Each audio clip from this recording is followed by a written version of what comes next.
Hello, and welcome to Amazing History Stories. Today, we're going to highlight the Spanish Inquisition. During the 15th century, the Reconquista was finally completed after almost 800 years of fighting between the Christians and Muslims. Why did the Muslims lose their kingdom in Spain? In one word, disunity. What drove that disunity could be based on several things. The primary one is greed. Over the course of 200+ years, the Nasrid dynasty grew to an enormous class. These individuals were related but acknowledged different lineage due to their chief ancestors. The different Nasrid branches ruled certain territories and commanded their own armies.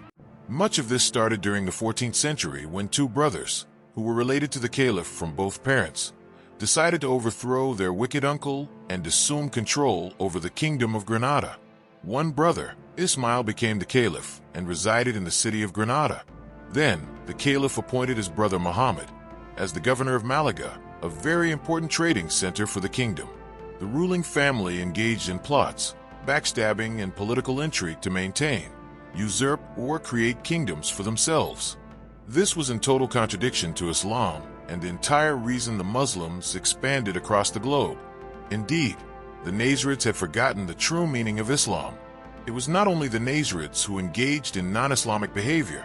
The North Africans were involved as well. The Africans had always played a major part in the survival of Islamic Al-Andalusia. This time, the new African empire was called the Marinids.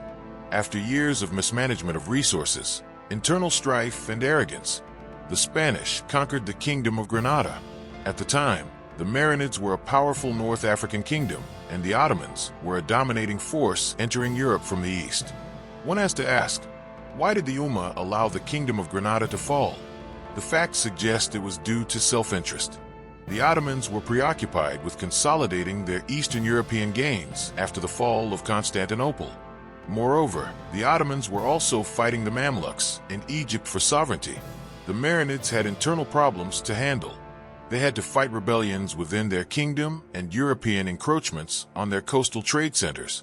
There were also different feuds between the Marinid and Nasrid ruling families. So, to wrap up the background for the Spanish Inquisition, the Muslims were distracted with their own strife and self-interest. The Spanish desired to incorporate the Muslim kingdom of Granada into its Christian kingdoms of Castile and Aragon. During those times, religion was extremely important and affected every aspect of the land. Religion was the political structure, legal system, educational framework, and basis for military alliances. Therefore, you can see what motivated the Spanish to embark on a system of religious conversion or voluntary exile. After the fall of Granada, the Spanish royal family remained in the capital city of Granada. The royals settled themselves into the Alhambra Palace, despite all the Muslim decor and Quranic scriptures written on the architecture. The Spanish recognized class and elegance. Besides, at this point, the Muslim 800-year presence interwove Islamic and Spanish culture. In fact, they were inseparable. For example, it is estimated that approximately 4,000 or 8% of Spanish words are actually Arabic or derived from such. The interrelated culture had its limits. The Spanish wanted one ruler, one country, and one religion. Initially, Queen Isabella instructed the Archbishop of Granada, Talavera, to engage in voluntary conversions from Muslim and Jew to Christian pursuant to the peace treaty signed with the last Sultan of the Kingdom of Granada. The conversion process was slow, and for some too slow. The Spanish rulers felt an urgency to increase their efforts to make Spain a completely Christian nation. Thus, the Inquisition office went full force to enforce conversion, identify heretics, and persecute the phony conversions to Christianity. The most notable historical figures who performed these acts were the Spanish Grand Inquisitor Diego de Deza and Inquisitor Diego Rodriguez Lucero. The Spanish were determined to have a kingdom that only practiced the one true faith, Christianity. Let's take some time to examine the nuts and bolts of the Spanish Inquisition. Let's begin with the Spanish Grand Inquisitor Diego de Deza. He conducted mass forced conversions of Muslims and Jews to Christianity. However, he still greatly disliked these conversos, which is what the Spanish called the newly converted Christians. The Grand Inquisitor actually had Jewish pedigree. Nonetheless, he was known for cruel acts to meet his ends against heretics and conversos.